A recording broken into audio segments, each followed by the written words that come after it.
امیر ہونا کوئی بری بات نہیں ہے، بس دکھاوا نہیں ہونا چاہیے اس میں۔ ہوتا یہ ہے کہ آدمی کے پاس جب چار پیسے آ جاتے ہیں تو وہ اپنے آپ میں رہتا ہی نہیں ہے، سوشل میڈیا پہ اس کی تشہیر کرنا شروع کر دیتا ہے۔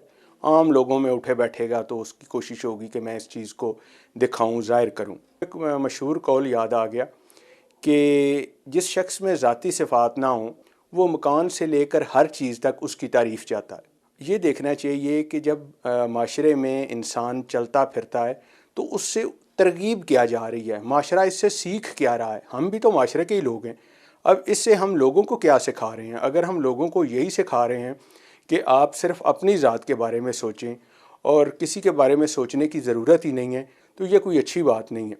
ترغیب مثبت جانی چاہیے۔ اب دیکھا گیا کہ لوگ غیر ضروری چیزیں اکٹھی کرنا شروع کر دیتے، جس چیز کی ضرورت نہیں بھی ہے وہ بھی گھر میں لے آتے ہیں، تو وہ ہر وقت وہ اپنے نفس کی تسکین میں لگے رہتے ہیں۔ تو اگر ایک بندہ جو ہر وقت اپنی اسی خواہشوں کے پیچھے بھاگتا رہے گا تو آخر کار اس نے تھک جانا ہے۔ اب بہتر طریقے سے جانتے ہیں کہ ایک خواہش دوسری خواہش کو پیدا کرتی ہے۔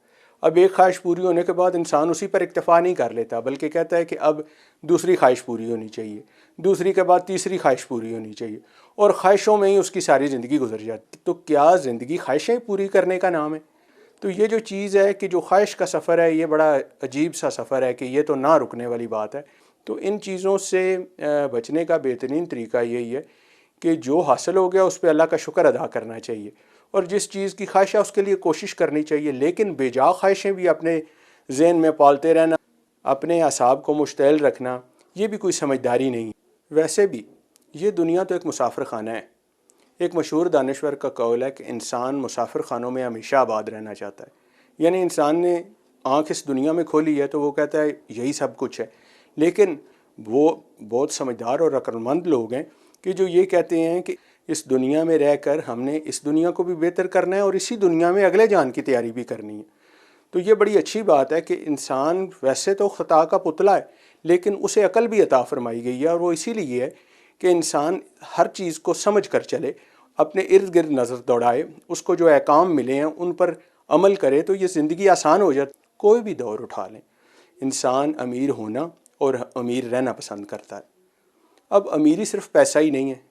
اب ایک بندے کی صحت بہت اچھی ہے تو وہ صحت کی طرف سے امیر ہے، ایک بندے کی اولاد بہت نیک ہے تو اولاد کی طرف سے امیر ہے۔ اچھا، والدین کی دعائیں ہیں، اس کا پیسے سے تعلق ہی نہیں ہے، یہ بہت بڑا خزانہ ہے، ٹھیک ہے۔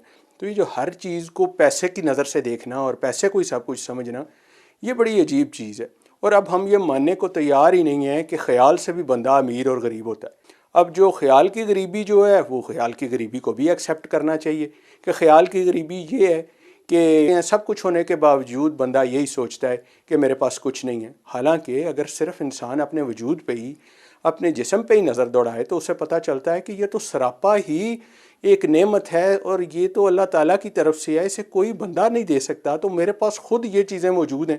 اب یہ احساس کی بات ہے، کیونکہ احساس جو ہے جس بندے کو ہو جاتا ہے وہ پھر ان چیزوں کو سمجھنا شروع کر دیتا ہے، وہ پھر دوسرے انسان کا بھی پاس کرتا ہے۔